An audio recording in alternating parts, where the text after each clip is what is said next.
Greetings, Wiki fans! Michael here, and earlier this week, we finally got our first big info dump about Pokemon Sword and Shield since the games were first announced all the way back in February. So, since I am hyped as heck for these games, I wanted to do what I did for that first announcement. Make a video deep dive into all the information, covering it in very high detail, including some more hidden information that you might have missed. Additionally, I will also be providing my personal thoughts on these new announcements since, for some reason, a lot of you care about them, and I'll also be giving some predictions for what could be coming in the future as well. Also, at the end of the video, I'll be going over a leak that, while I normally don't cover leaks, due to the new announcement, this one got a heck of a lot of credibility, so stay tuned for that. But before we dive into that, I am happy to report that this video is sponsored by Raid Shadow Legends. That doesn't look safe.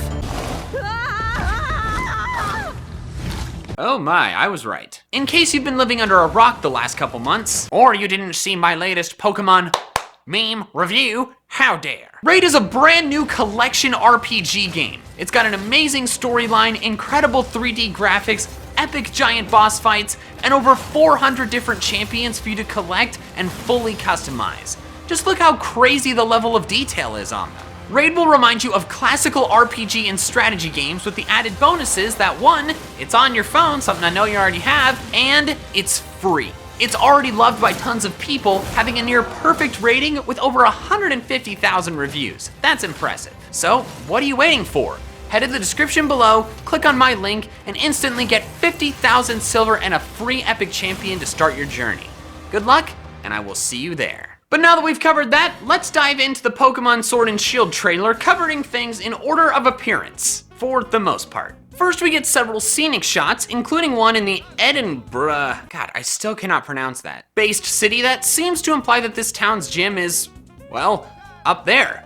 Also, can I just say that this castle is wild? Do those arm-like things form some kind of enormous bridge? Next, we see this guy, which is later revealed to be Hop, one of your rivals. He is seen using the starter Yours is Good Against, so it seems like they're continuing the trend of friendly, not much of a threat rivals.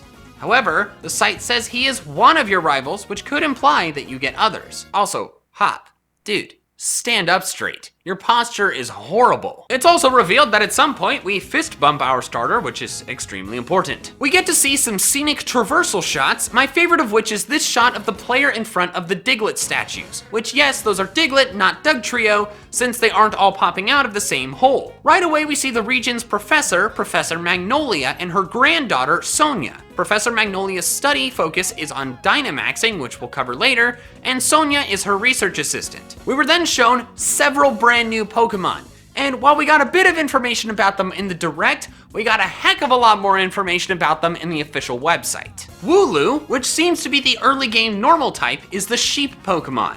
It's normal type, 2 feet tall, 13.2 pounds, and has either Fluffy or Runaway as its ability. The wool on its body grows throughout its life, and therefore is often sheared off to be used for clothing or rugs or whatever. The wool grows back relatively quickly too. Additionally, Wooloo loves stability and hates conflict, and if they need to escape, their method of doing so is rolling away. Like this. It is objectively adorable. My guess for Wooloo's name origin is wool, obviously, and, well, I'm not sure about the second part.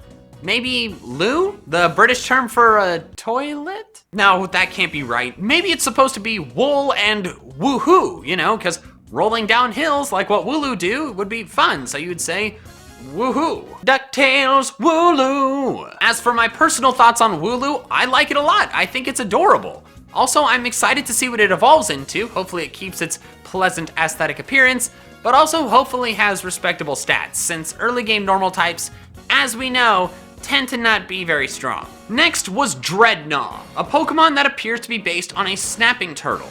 It's a water rock type, 3'3", 254.6 pounds, and has either strong jaw or shell armor as its ability. Its jaw is strong enough to bite through rock and metal, and despite its heavy shell, it can move quickly. It's also known to be extremely vicious, and therefore there are only a few trainers skilled enough to handle raising one. My guess for its name origin is a combination of Dreadnought, a type of battleship used in the early 20th century, the first of which was British, and Gnaw, meaning to bite at or nibble something persistently. Dreadnought is probably my favorite of the brand new Pokemon revealed in this news dump. I love reptiles, and I think it's really cool that a snapping turtle is getting a Pokemon representation. It's just a really good-looking, cool Pokemon.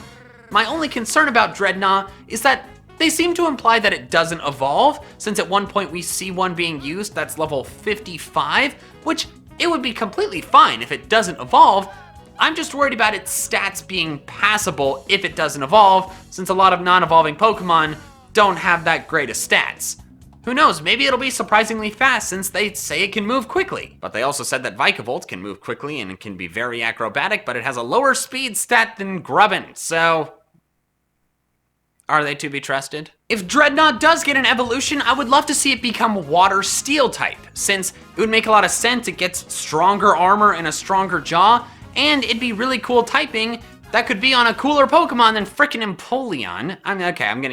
Shouldn't have mentioned Empoleon, gonna get the dislikes. After that, we got Gossifleur, the flowering Pokemon. It's a pure grass type, 1'4", 4.9 pounds, and has either the ability Regenerator or the new ability Cotton Down. Cotton Down causes the opponent's speed to be lowered by 1 stage every time the Pokemon with Cotton Down is hit with an attack. It's basically a better version of Gooey, since Gooey requires the move to make contact, while Cotton Down doesn't seem to. Gossifleur's name is a combination of Gossypium, the cotton plant genus, and fleur, the French word for flower. It prefers land with clean water and air, and it travels by being blown along the wind, like Hoppip. Gossifleur's evolution was shown as well, this being the Cotton Bloom Pokemon Eldegoss. It is 1'8", also pure grass type, weighs 55 pounds, and also has either Cotton Down or Regenerator as its ability. Its name comes from Elder and Gossypium, and its cotton head not only protects it from damage, but also spreads its highly nutritious seeds via the wind. I think these two Pokemon are fine. I think they're well designed. I like the progression of the flowering plant young lady Pokemon to the cotton crop old lady Pokemon. I think I prefer Eldegoss between the two because it makes me think of a really friendly old lady who will offer you cookies and then just goes nuts at the disco on the weekends. The next Pokemon shown was another fantastic one that I really like, that being Korva Night, the Raven Pokemon. It is Flying Steel type, weighs 165 pounds, and is over 7 feet tall.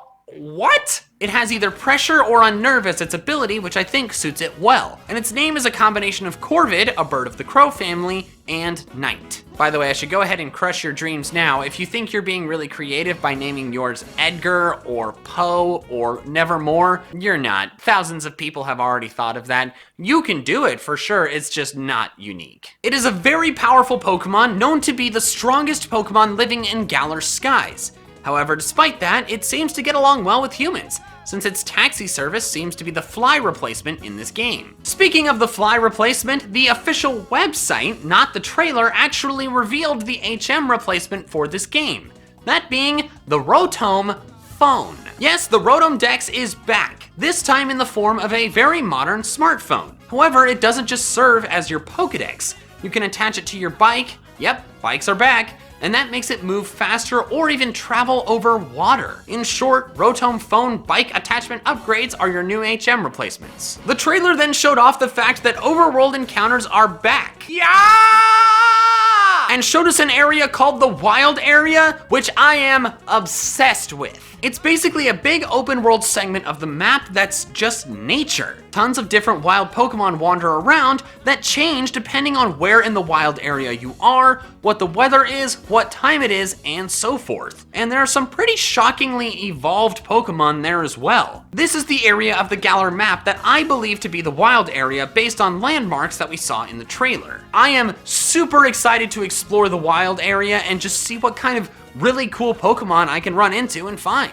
Next, we were introduced to the big new feature of Pokemon Sword and Shield, Dynamaxx. Once per battle, you can Dynamaxx one of your Pokemon, which makes it enormous. It also boosts its stats considerably and changes all its moves to be max moves that are extra strong. However, it only lasts 3 turns. I think this is pretty dope.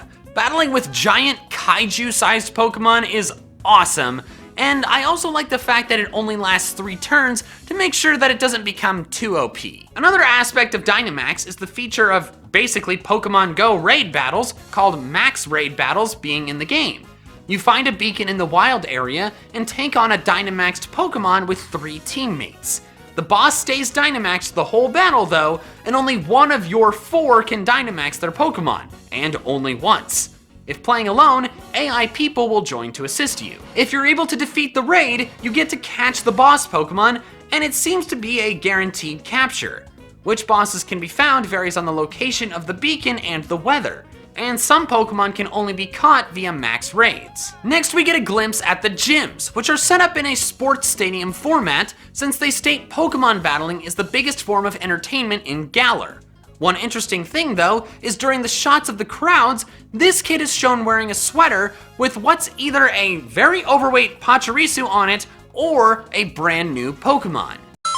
Hi, Editing Mikey here. Turns out this squirrel-like Pokemon was also seen in the crowds for several shots during the Direct. So yeah, this thing is totally a new Pokemon. We then get to meet Milo, the grass-type gym leader, and who I think is probably the first gym leader due to the player being shown using a base form starter against him. The gym leaders can use Dynamaxx in battle very early on, which I like. I always disliked that the gym leaders in the Kalos region, where Mega Evolution was like their big thing, didn't use Mega Evolution, and the Elite Four didn't even use it. So I like that the big new mechanic of this generation will be heavily featured in the gym battles. Then we meet Leon, the champion of Galar and the living embodiment of you can dress however you want if nobody can whoop your ass. And no one, except you eventually, can whoop his ass. He is undefeated in official Pokemon battles. Also, he's Hop's older brother, so I'm interested to see how that plays into Hop's character development, having to live in the shadow of someone so successful. Finally, we got an animated sequence revealing the Mascot Legendaries, Zacian for Sword and Zamazenta for Shield. Both are armor-clad wolves with the same color scheme of blue, red, and gold, but with Zamazenta having a much more saturated coloring. Zacian wields a sword in its mouth, and Zamazenta has a shield structure around its face, kinda like a mane. 2 quick things I want to make fun of. First off, Zamazenta, why does your shield not protect your face? I feel like that would be a pretty important thing to protect. And secondly, the official website says that Zacian's sword can cut through anything, and Zamazenta's shield can block any attack. Yet the animated trailer clearly shows only one of those statements is correct. In that trailer, we see Zacian attack Zamazenta, but it seems they quickly realized that doing so was a mistake. As if to say, oh, my bad dude, thought you were someone else. Suddenly the wind kicks up and both ready themselves for an oncoming attack. That is when we get the box art and release date of November 15th. But before we cover the leak that I mentioned at the beginning of the video, I wanted to do a quick side note about a potential design inspiration for Zacian and Zamazenta that I saw on Reddit. And that is CMY color theory. If you didn't know, CMY color theory is cyan, magenta, and yellow. And those 3 colors can be combined to create pretty much any other color that's out there, a lot like RGB. And they're in fact the 3 color ink cartridges that you get for a color printer. Zacian and Zamazenta both have primarily blue or cyan, red or magenta, and yellow color schemes with varying degrees of color saturation. Additionally, their names seem like nods to 2 of those colors, Zacian or Za-Cyan, and Zamazenta or Za-Magenta. This could imply that a potential 3rd member of their trio is primarily yellow in color, which admittedly isn't that important of a thing, but I just thought it was interesting. All right, now let's discuss the leak. Normally, I don't like to discuss leaks or rumors or whatever you call them until something official is revealed that verifies a substantial portion of that leak. So that's why I haven't really talked about any Sword and Shield leaks here before.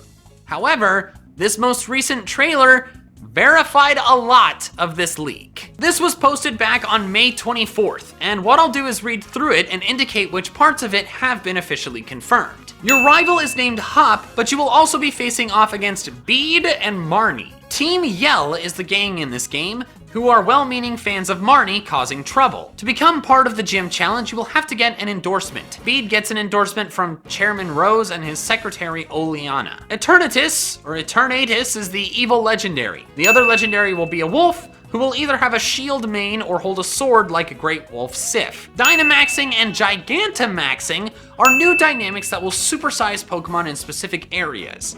Gigantamaxing is different from Dynamaxx as it changes what the Pokemon looks like.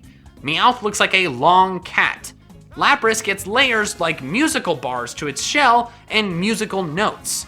Pikachu looks like retro fat Pikachu. Sonia is Leon's former rival who is researching the Dynamaxx phenomenon at the behest of her grandmother and the professor of the game. Some Pokemon like Farfetch'd will get regional evolutions like Sirfetch'd. Meowth looks like a ball of spiky gray fur. Squovet and Greedent, if I recall correctly, are chipmunk Pokemon who will hide in berry trees and attack randomly if you shake for too many berries. If they attack, you lose half of the berries that dropped. The fourth gym is the first fairy-type gym, which, side note, is wrong. We had a fairy-type gym in Gen 6. Led by an actress named Opal. Milo, Nessa, and Kabu are the first ones. Before fighting the gym leaders, you have to complete the gym challenges. Milo has you herding sheep Pokemon named Wooloo, but Pamper, electric corgi Pokemon, will startle them and send them rolling elsewhere. Nessa has you running through a maze where water blocks the way, and Kabu requires you to catch Pokemon and get 5 points. But you have to be in a party battle with another trainer who's also trying to catch it. While there is a transit system, you will have to go through the wild area at times, an open world biome that has a weather system and little pockets where wild Pokemon Dynamaxx and have to be beaten in a 4-person raid.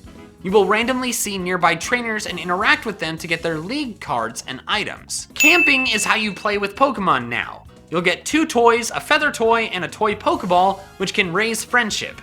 You can make curry, which will raise stats and friendliness. Pokemon will not walk beside you in the overworld map. Scorbunny will have fighting moves, but is a pure fighter. It becomes Raboot, but I don't remember the final evolution except that it looks like a fighter. It looks humanoid. Sobble becomes Sisile, and then Inteleon, a chameleon with a spy theme. Grookey will end up as a giant gorilla that beats a wood drum to attack. The best Pokemon so far is the blue seagull who, when it dives, either gets a barracuda in its mouth or a Pikachu, which it launches at its enemy. Whew, boy, a lot to unpack there, and a lot of that was officially confirmed. So that leads me to believe that the other aspects of it that have yet to be officially confirmed have a lot of credibility to them. Now, they're still not guaranteed because it's very possible this leaker just got to see the most recent trailer first and then embellished and added to it, but I still think there's a real chance that a lot of this is legit. So, let me give you my thoughts on the unconfirmed parts of it. I'm glad Hop isn't our only rival. More potential for interesting ones. Endorsements seem like a minor plot thing that doesn't really matter. Team Yell seems like they could be deranged sports fans, but also Yell could be short for yellow, as I discussed with the cyan, magenta, yellow thing. Eternatus as an evil legendary sounds terrifying and awesome. Gigantamaxing seems really interesting, like a weird version of Mega Evolution. I'd be interested to see how the appearances are actually changed. The part about Pikachu's appearance changing is interesting because we have this picture from the official website of Pikachu Dynamaxx looking normal. It's possible that the Pokemon who can Gigantamax can choose between being Dynamaxxed or Gigantamaxed. Regional evolutions would be incredible, as I discussed in a recent video. I want more permanent evolutions that are brand new. The Chipmunk Pokemon could be the Pokemon we saw on that kid's shirt. Grass and Water seem to be the first gyms, so the third, led by Kabu, is probably Fire. Camping is just a me or refresh, not a big deal. The line about Scorbunny I think is a typo, because Pure Fighter doesn't make sense. What would make sense is Pure Fire. I think the leaker was intending to say that Scorbunny remains a pure fire type, but has the appearance of a fighting type, which is kind of like, is that better? I don't know. Sobble's evolution sounds pretty interesting and cool. This description definitely indicates a ghost or psychic typing. Grookey's evolution sounds a lot like the drummer predictions many, including myself, have made, and a seagull that uses other Pokemon as projectiles sounds hilarious. So that's it. That's the leak that had a lot of right things in it. It remains to be seen if the other aspects of it do get officially confirmed, but I feel like there's a pretty healthy chance of that being the case. However, It's not guaranteed though, so don't take it as gospel quite yet. So there we have it. That is my analysis of the second Sword and Shield trailer. Thank you so much for watching this video, and if you want to watch some more of my Pokemon content, I recommend this video here. All right, that's all I have for now. So until next time, Poke fans, gotta catch them all.